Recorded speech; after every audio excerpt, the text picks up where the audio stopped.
Welcome back to Building SY Mistress, everybody. As mentioned in the last video, in this episode, I actually am finally able to return to getting the lining fitted. Now, I'm here in the V-berth, obviously, which is where I've chosen to make a return to this work. And as with all boat work, there's always a lot more in it than you think. And so, yes, getting those battens fitted, much more time than I would have anticipated. However, as I always say, do it properly, and hopefully you shouldn't have to return to it later, fixing up work that you could have done a bit better. So that's the work up first. Then I make a start on getting these VJ boards fitted. With this in the V-berth, what I did with sighting Mistress's windlass, the hawse leads the chain into the anchor locker, obviously, but the whole gearbox and electric motor is actually sighted in the V-berth here.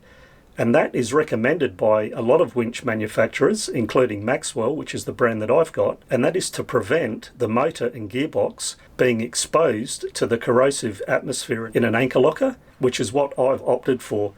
So because of that, obviously the motor needs to come through the lining, as well as the electrical cables supplying the power for it. And basically, hand in hand with this lining work is the electrical work.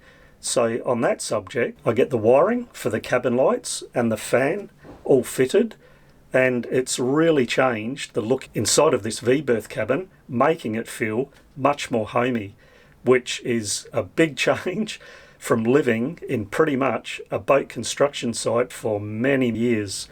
So it's pleasing me, and I do think with the videos to be coming out ahead, that you're going to see a big change in the way Mistress looks inside, because a lot of the actual finish work is now happening, which is definitely a feel-good for me as well. So what you'll see with this lining work is getting a lot of the unseen work done, and I get started on fitting this lovely Western Red Cedar VJ panelling, but it's a bit of a part one. In a video coming up soon, you'll see a lot more of this panelling covering up that ugly insulation and starting to make Mistress look a lot more finished. And also to say, whew, there is a lot of work going on at the moment, making solid rosewood doors, the paintwork on the decks, and a bunch of other stuff. So a lot more coming up very soon, people. Things are definitely ramping up, so I hope you stay tuned.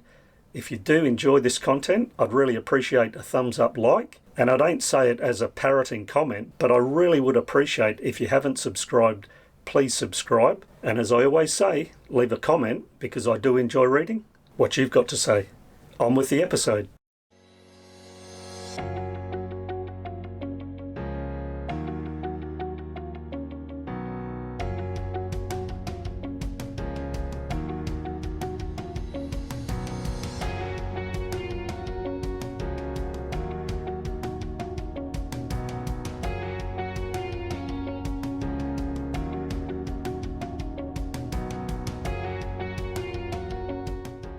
Well, I'm happy about, and I'm happy to say, it's come the time to get back to installing the lining in Mistress. Oh, this has been a long time coming, no doubt about it.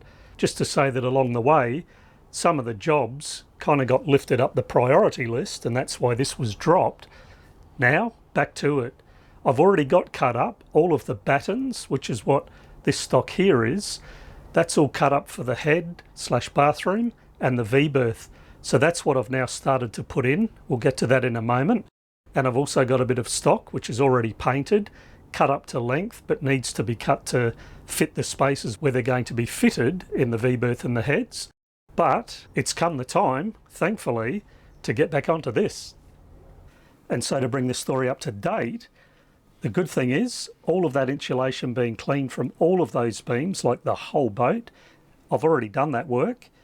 So they'll just need a light sand just to give a rough surface for the bonding. All of these here, this pile of battens, they're for the head/bathroom here. And even as small as some of these little pieces are, every piece has been numbered so that when I made them, I'm going to know exactly where they fit. That translates to details on a bit of paper. The same with the V-berth, all of those battens are already cut. And as you would have noticed, I've actually painted all the ends so that no rot will be happening in those. Well, fingers crossed. I've already got some undercoated VJ panelling ready to go into those areas. The next area I'll be doing after those two will be the saloon here, and that's going to be a game changer. So to quickly talk through the process of getting this lovely Western Red Cedar VJ panelling in place, first of all, it's a matter of cleaning all those beams where these battens will be fitted, and then of course fit the battens. And how I'm doing that is using the Fix 15, the Fixtech product, as well as using stainless steel screws. The holes through those beams, I drilled those a long time ago, and so they've been fully coated with all the paint system. Once they're in place, of course, then it's a matter of setting initially a centre line from which to work off, and then just start in the middle and work each side going outwards. And of course, because we're in a boat, there's all these angles. Of course, those two aft cabins will be getting this same lining. And of course, once I get to those outboard edges, that's kind of where the work starts, because I've got to get all these tapering edges cut up. And I just have the feeling that I'll get a bit of a system going after I've got a few in place and worked out the quickest way to do that. But the good thing is, because it's Western Red Cedar, it's very, very quick and easy to work with in terms of cutting it.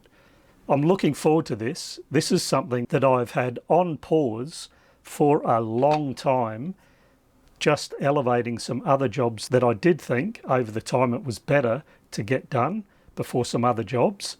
And as I've said before, this work of getting this panelling in really is light duty work. And the other thing is, reward for work effort happens very quickly for this, so I'm very keen to see it start taking shape and exchanging the look of this ugly insulation to that lovely white nautical VJ board.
Another grueling job, now done, thank goodness.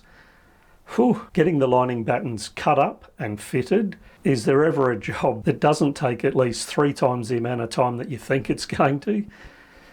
Whoa, this was definitely a lot of work, way more than I expected. It was that it was fiddly, just, I didn't film much at all of that, and you're not missing anything, let me promise you. Just a grind.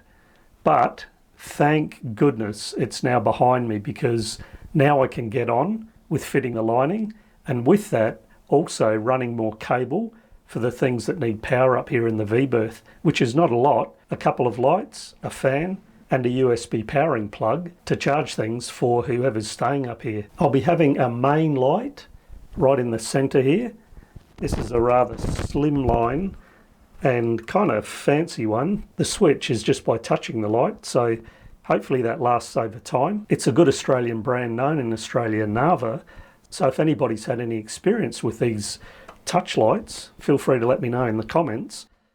And then also I've got a little unidirectional 316 stainless steel lamp. That'll be handy. These are all LEDs, of course, so run on almost no power. And then I've got a nice fan here. It's the Sirocco Caframos.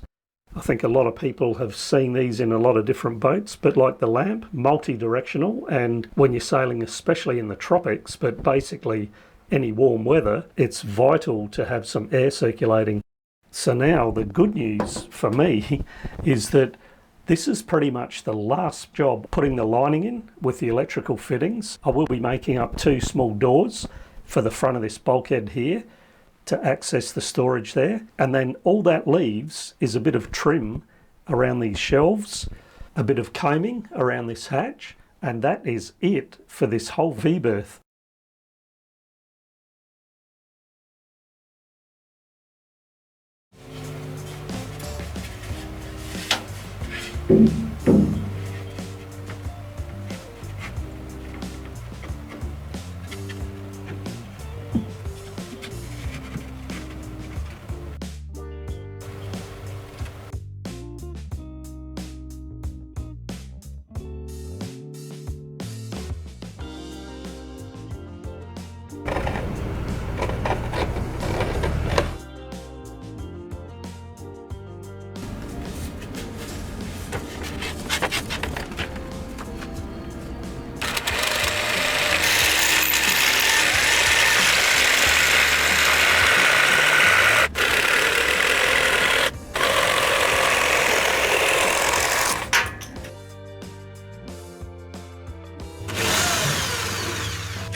The groundwork is now done for getting not only this lining finished, but the whole V-berth completed. So good. Till the next episode. Thanks for following.